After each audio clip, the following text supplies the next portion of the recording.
Hey there, welcome to Life Noggin. You spend about 1/3 of your life sleeping, and chances are you are doing that in your bed. But what if you spent all your time in that bed? What if you never left? I mean, that memory foam can hurt me, right?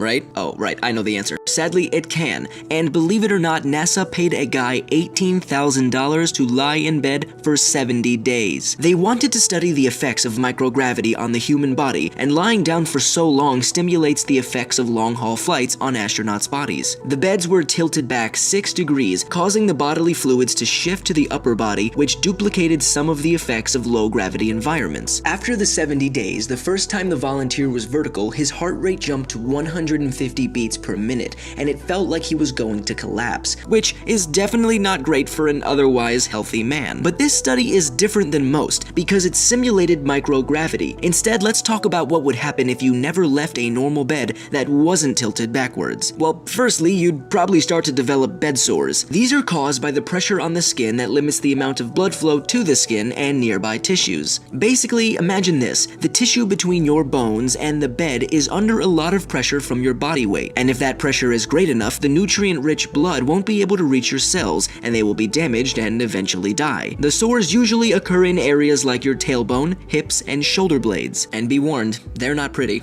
not even with a little bit of coral blue lipstick.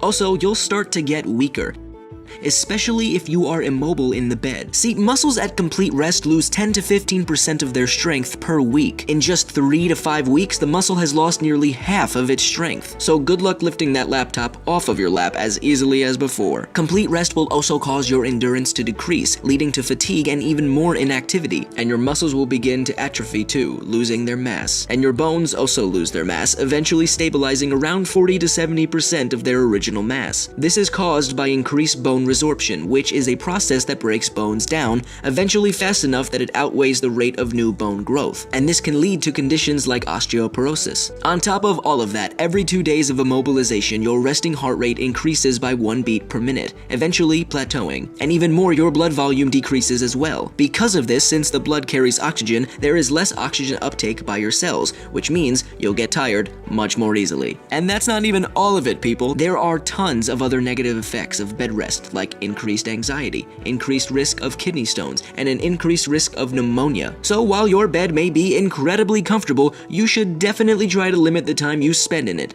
Trust me, your body will thank you. So you sleepy Sallies, how much time do you spend in your bed? Or are you more of an active type? Let me know in the comment section below. Make sure you come back every Monday for a brand new video. As always, I'm Blocko. This has been Life Noggin. Don't forget to keep on thinking.